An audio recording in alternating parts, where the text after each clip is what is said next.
અને સત્ચંદ્રાનંદના ભીતર ગઈ ભગવાન શ્રી કૃષ્ણને દેવતાઓ અને ભગવાન વિષ્ણુ અને બ્રહ્માજીના આગમન વિશે વાત કરી અને ત્યારે એમને ભીતર પ્રવેશ કરવા કહ્યું.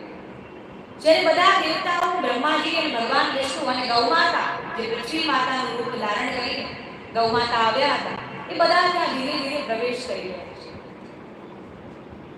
ત્યાં પ્રવેશ કરતામાં જ ગોવર્ધનના દર્શન થઈ રહ્યા છે.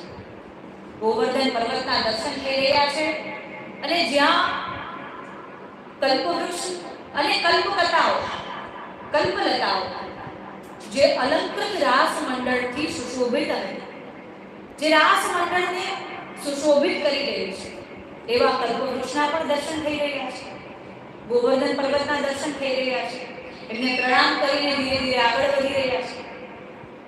ત્યારબાદ એ લોકો જોવે છે કે ત્યાં સુંદર ભ્રમરો પોતાનું ભ્રમર ગીત ગાઈ રહ્યા છે.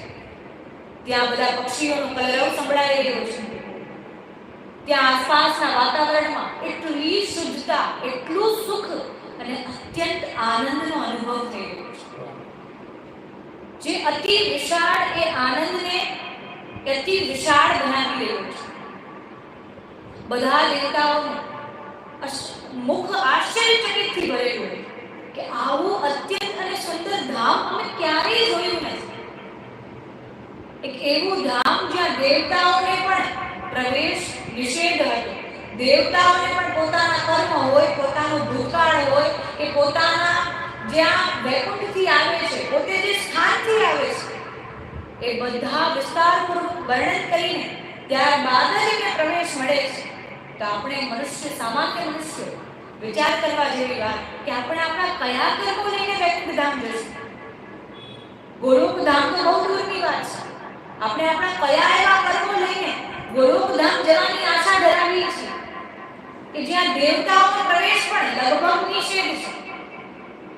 દેવતાઓને પણ દુર્લભ એવું ગોલોક ધામ જવાની આપણે આશા ધરાવીએ છીએ.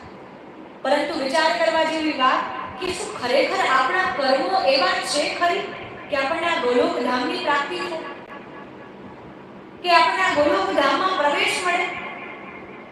જે રીતે દેવતાઓએ એમના સ્થાનનું વર્ણન કર્યું, એમના કર્મોનું વર્ણન કર્યું, એ રીતે આપણે આપણા સ્થાન અને આપણા કર્મો એક સામાન્ય મનુષ્યને પણ વર્ણન કરીએ તો શું એ મનુષ્ય એવો મનમાં વિચાર કરશે કે ના, જે આ દૈવી જીવ છે ને એ ગોલોક ધામનો ભાગી છે? એક સામાન્ય મનુષ્યને પણ આપણે આપણા કર્મોથી પ્રભાવિત કરી શકતા નથી.